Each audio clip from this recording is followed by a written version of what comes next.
உயிரே உறவே தமிழே வணக்கம்.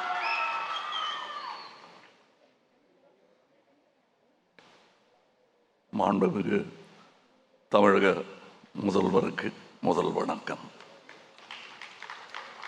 முன்னாள் மத்திய அமைச்சர் ப. சிதம்பரம் ஐயா அவர்களுக்கு வணக்கம்.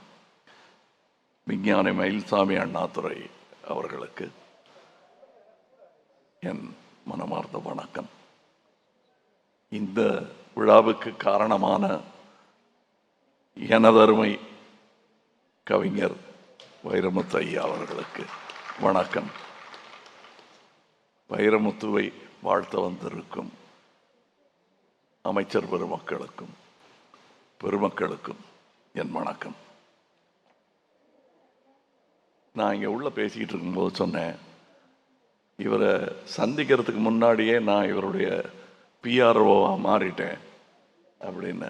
அது உண்மை. 40 வருடமாக நான் திரு வைரமுத்துவின் பிஆர்ஓ தான். அதன் தொடர்ச்சியாக நீட்சியாக இந்த விழாவிலும் நான் பங்கெடுத்துக் கொள்கிறேன்.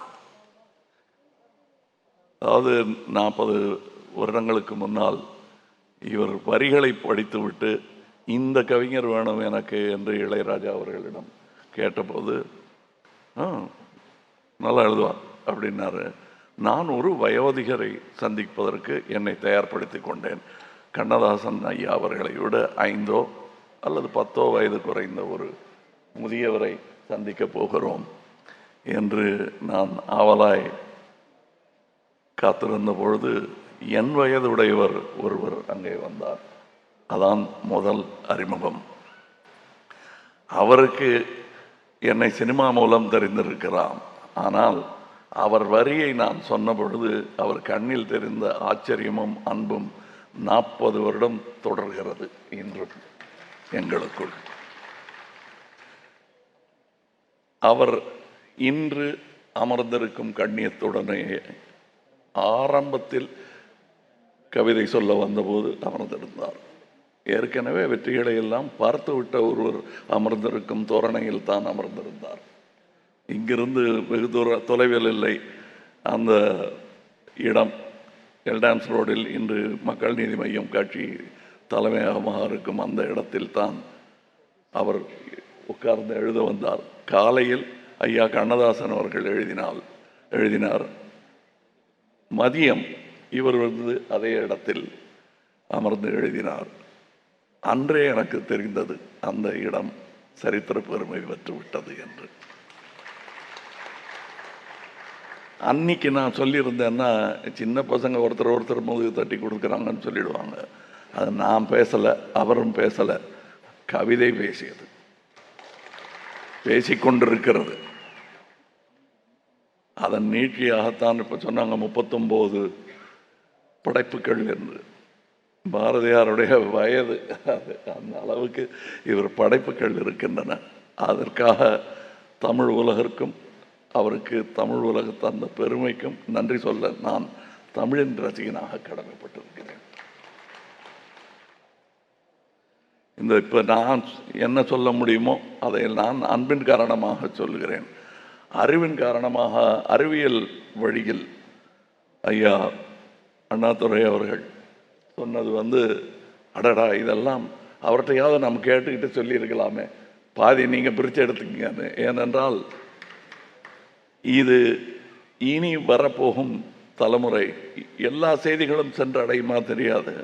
ஆனால் ஒரு பல நூற்றாண்டுகளுக்கு பிறகு பார்த்தியா, அந்த காலத்து தமிழர்கள் பொதுவாக எல்லாருக்குமே எவ்வளவு அறிவியல் தெரிஞ்சிருக்கு, என்ன சயின்டிஃபிக்காக வாழ்ந்திருக்காங்க தமிழர்கள் என்று வைரமுத்துவின் பெருமையெல்லாம் நம் அனைவருக்கும் கிரீடமாக சூட்டப்படும்.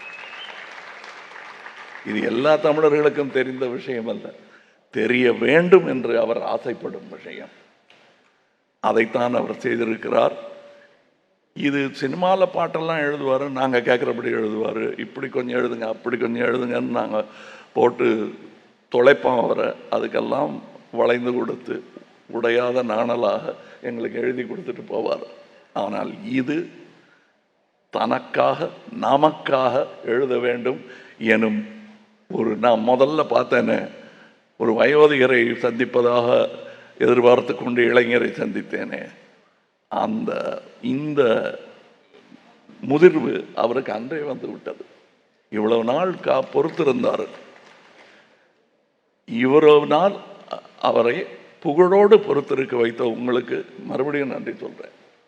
ஏன்னா மறந்து போய் கடைசி காலத்தில் எழுதினாருங்கிறது இல்லாமல் நல்ல முழு வீச்சில் இருக்கும் போதே எழுதியிருக்கிறார். அதில் எனக்கு பெருமை. அதில் சில வரிகள், அதாவது படித்து தெரிந்து கொள்வதை ஒரு வகை, இது பதிந்து விடும். இவருடைய திருத்தி எழுதிய தீர்ப்புகள்லையும் அப்படித்தான் வரிகள் நான் மனப்பாடம்லாம் பண்ணல, படித்த உடனே ஏற்படும் குதூகலத்தில் அப்படியே முத்திரை அடித்த மாதிரி பதிஞ்சிடும். இதுலேயும் அந்த மாதிரி நிறைய வரிகள் இருக்குது. அதை ஐயா அண்ணாதுரை அவர்கள் சொன்னார், மயில்சாமி அண்ணாதுரை அவர்கள் சொன்னார்கள். ரொம்ப அழகாக ரசித்து சொன்னார். நானும் ரசித்தவை தான் அவை.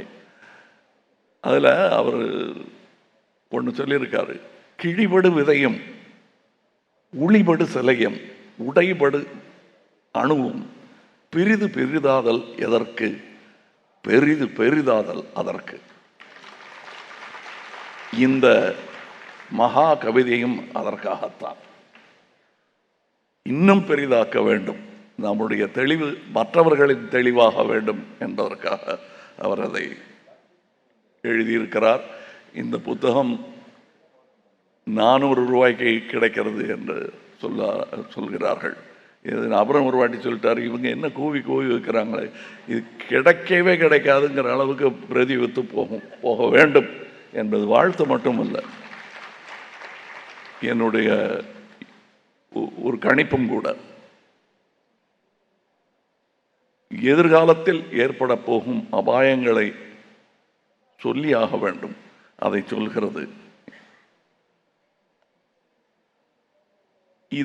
இந்த புத்தகத்தை நீங்கள் படிக்க வேண்டும் என்பதெல்லாம் நான் சொல்ல வேண்டிய அவசியமே இல்லை. ஆரம்பிங்க, கொண்டு கடைசி வரைக்கும் சேர்த்துடும். அதுதான் அவருடைய திறமை. இந்த பூமியை பொலிவு கெடாமல் பாதுகாத்து எதிர்கால சந்ததியிடம் ஒப்படைக்கும் கடமை நமக்கு இருக்கிறது. இது வாடகை வீடு, இதில் ஓட்டை போடக்கூடாது என்கிறார். இதுக்கு முன்னாடி ஆரம்பத்தில் முன்னுரையில் அவர் வீடு தேடி போகிறார். வீடு தேடி போகிற படலம் எந்த வீடும் பிடிக்கல, கடைசியில் இந்த வீட்டுக்கு திரும்பி வர்றாரு. அதை தான் வேறு எந்த கிரகத்தில் நம்ம போகலாம், இனிமே தான் அது. ஆனால் இப்போ இதை விட சிறந்த வீடு கிடையாது, அதை பாதுகாக்க வேண்டிய கடமை நமக்கு இருக்கிறது என்பதை சொல்லுகிறார். இதை பலரும் சொல்கிறாங்க. ஆனால் இவ்வளவு அழகு தமிழில் யார் சொன்னார்கள் என்று பார்த்தால் இவர் தான் முதலில் சொன்னார் என்று சொல்லலாம். என்ன தைரியம் உங்களுக்கு, எங்கள் எதிர்காலத்துடன் விளையாடும் உரிமையை உங்களுக்கு யார் தந்தது என உலகத் தலைவர்களை நோக்கி கேட்ட 14 வயது சிறுமி கிரெட்டா தன்பர்க் உடைய வரிகளை நமக்கு நினைவுபடுத்துகிறார். கங்கையை தூய்மைப்படுத்த கோரி உண்ணாநோம் இருந்த உயிர் துறந்த துறவி நிகமானந்தாவை பற்றி சொல்கிறார். கவிஞன் உணர்வினால் சென்று தொடும் இடங்களை அறிவியல் பின்தொடரும் 2000 ஆண்டு தமிழ் இலக்கிய வரலாற்றில் ஆயிரக்கணக்கான அறிவியல் கருத்துக்கள் உள்ளன. மகா கவிதை மூலம் பஞ்சபூதங்களையும் மொழியில் பாடிய கவிஞர் எனும் பெருமையை வைரமுத்து பெற்றுவிட்டார். இயற்கைக்கு ஞாபக சக்தி அதிகம், அது தன் தடம் தேடி வரும். அறியாமைதான் உண்மையான இடர், அறிந்த பின்னும் செயல்படாமல் இருப்பதுதான் பேரிடர். நம்மை பற்றி சொல்லும் போது கண் தெரியாத செம்மடவன் நதிக்கு சொல்லும் பொழுது மீன் இருக்க வேண்டும் அங்கே என்கிறார். ஏன்னா நதியே இல்லாமல் போயிடும், அப்புறம் அங்கே மீன். அப்படிப்பட்ட கண் தெரியாத செம்படவர்கள் நாம் விண்மீன் அதற்கு வன்துண்டில் இட்டு கொண்டிருக்கிறோம். அந்த மாதிரி கண்டறியா செம்படவர்களுக்கெல்லாம் கைத்தடியாக தடவி தடவி தடம் சொல்லும், தடயம் சொல்லும் ஒரு புத்தகம் இந்த மகா கவிதை. இந்த விழாவில் நான் பங்கேற்றது எனக்கு பெருமை என்று வழக்கமாக சொல்வது. நீ பாருங்க எவ்வளவு பெருமை இந்த மேடையில் இருக்கும் அனைவருக்கும், இந்த விழாவுக்கு வந்திருக்கும் உங்கள் அனைவருக்கும் என்பது இன்னும் 10 ஆண்டுகளில் புரியும். வாழ்க வைரமுத்து, வளர்க தமிழ். வணக்கம். செய்திகளை உடனுக்குடன் தெரிந்து கொள்ள உடனே சப்ஸ்கிரைப் பண்ணுங்க.